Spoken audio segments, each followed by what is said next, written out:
Today I'm going to show you how to set up LTX-2 on RunPod. This model is the beast. It allows you to create videos up to 20 seconds and up to 4K resolution. And unlike other AI models, it actually handles the audio and the lip syncing when you generate the video the first time. It's incredibly fast and easy to run. So by the end of this video, you'll be able to generate videos like this one. I'm coming home, whether the world is ready or not!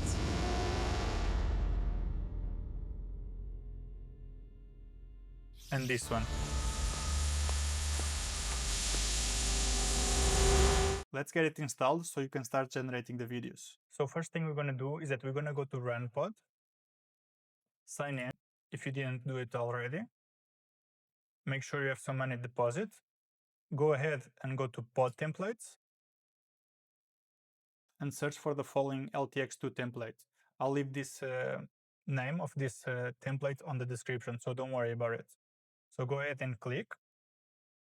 So in here we have our template, and we can see everything that it supports. So its features, the environmental variables, it gives us an example of the environmental variables. It explains the setup, how to get the CivitAI token that's going to be used to download the models to the pod.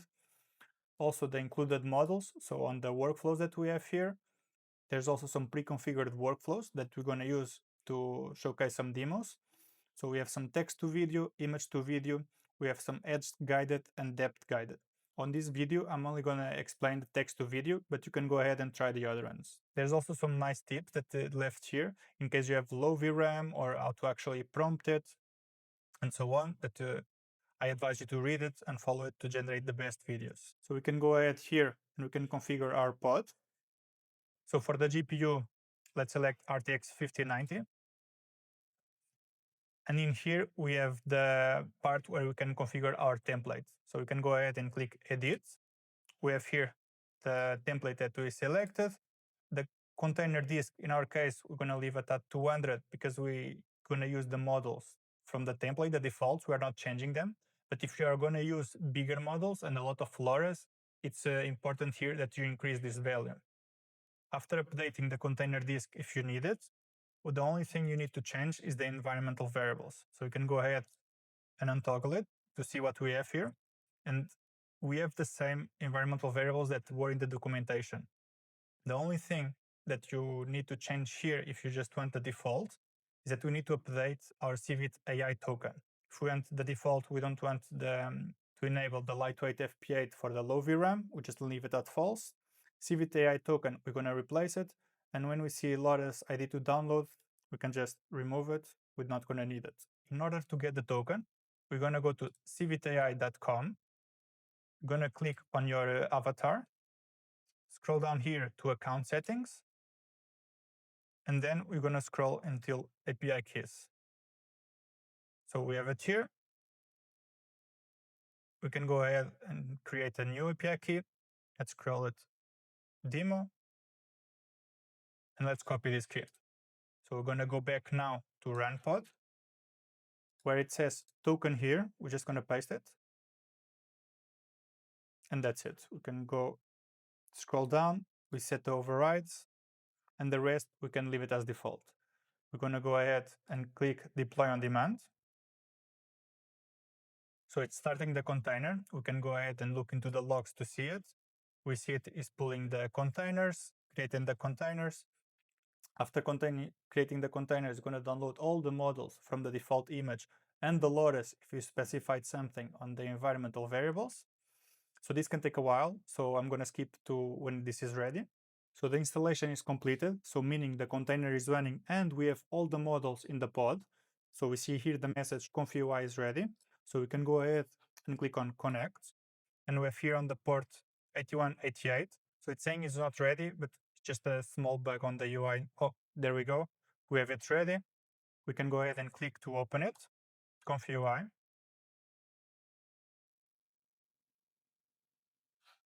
So normally when you set up a ComfyUI, you have some initial setup that you have to do. So normally you go in the manager, you have to install some custom nodes. You have to go here on the models and see which ones are missing. So in our case, if we go to Lotus, we already have a bunch of them. If we go to the diffusion models, we have it here. So this template from default already has everything you need to go ahead and generate videos from the start. So we can go to workflows, and in here we have the 4 workflows that we saw in the documentation. So we have the can you to video, we have the depth to video, we have the image to video, and we have the text to video. So we're going to go ahead and select the text to video one. Let's take a look into it. So first here, we have some information regarding this workflow. So it's going to say some prompting tips, some report LTX-2 issues. So if you have any issues, you can go ahead and open the official GitHub page and create an issue for it.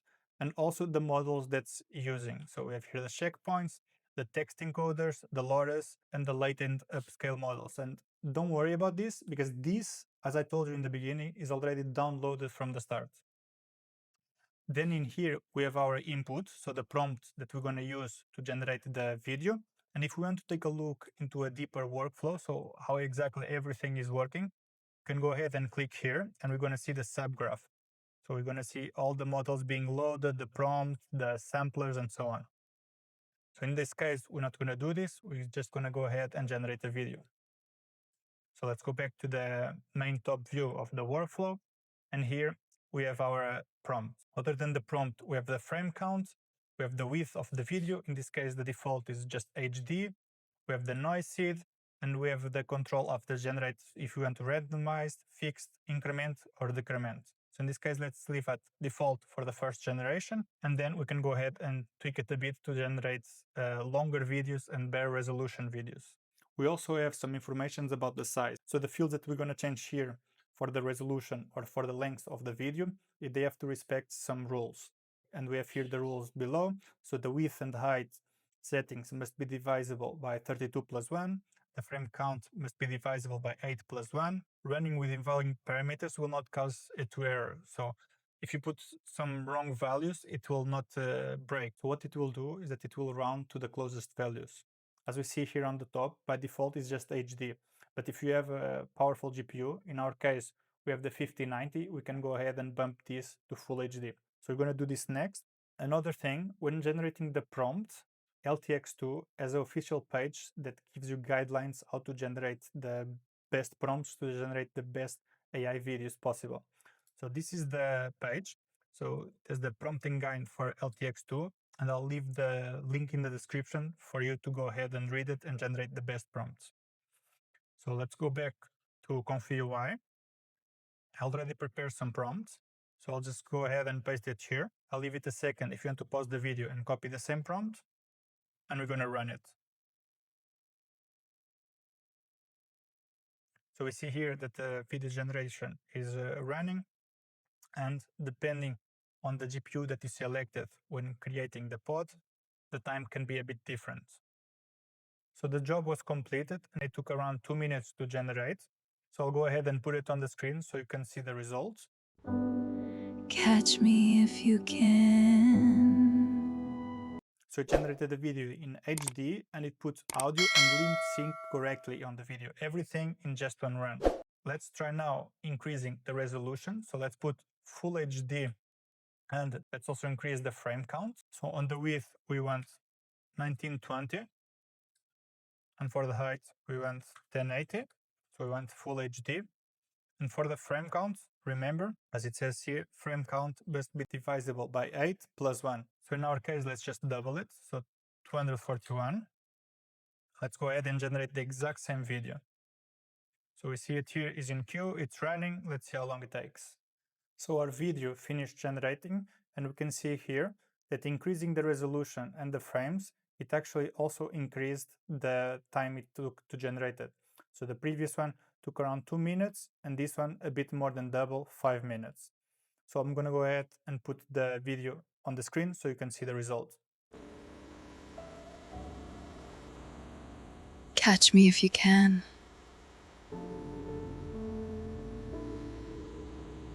So we see that the video was actually now 10 seconds, so the double than the previous one, because we increased the frame count, and also the resolution looks a lot better because we do full HD. Let's do now a different prompt with the same settings and see the results. So I'll just go ahead, paste it here. I'll leave a second so you can pause the screen and copy the prompt if you want to try it yourself. I'm going to run it, and I'm going to skip to the results. So our third video of full HD with 10 seconds finish generating, and we can see that the time it took was similar to the other ones, so around 27 seconds more than the previous one. Let's go ahead and take a look into it. So I'll put it on the screen for you to see. I thought I might find you here.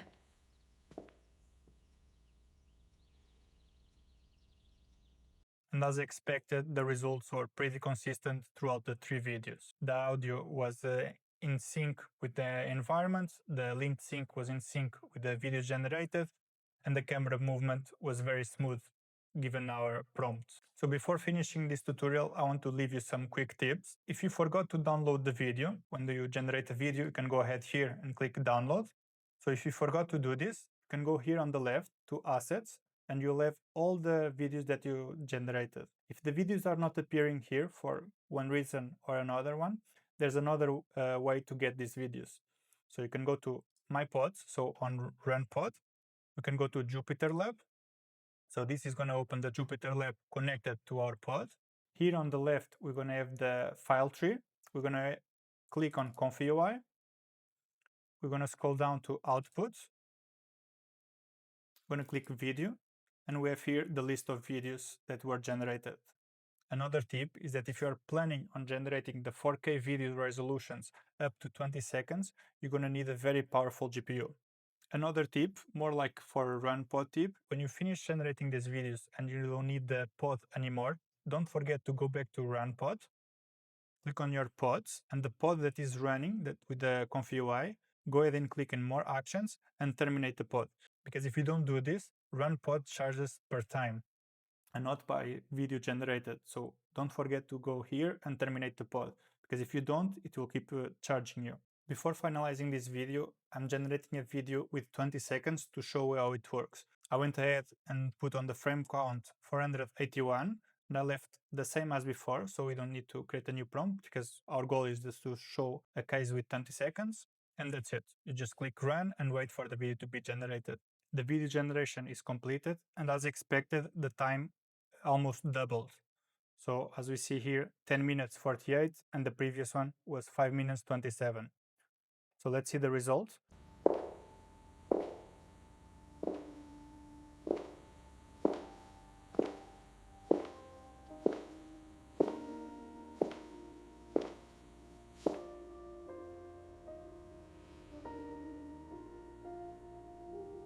I thought I might find you here. And again, we had the same type of results. So the camera movement was consistent throughout the video. The sound was matching the environment, and the lip syncing was perfect. So this model is pretty strong. So on this video, we saw how to set up LTX-2 on RunPod. We also saw how to generate different types of videos. So 5 seconds, 10 seconds, and 20 seconds, and different resolutions. So HD and Full HD. We did this using text to video. We also saw on this tutorial that there is also other workflows that allow you to create image to video, depth to video, and canny to video. If you have any kind of problems or you want some personal help from me, I'll leave some link in the description or comment down below, and I'll go ahead and help you out. And don't forget to like and subscribe if you like this kind of videos and want to see more in the future, and I'll see you on the next one.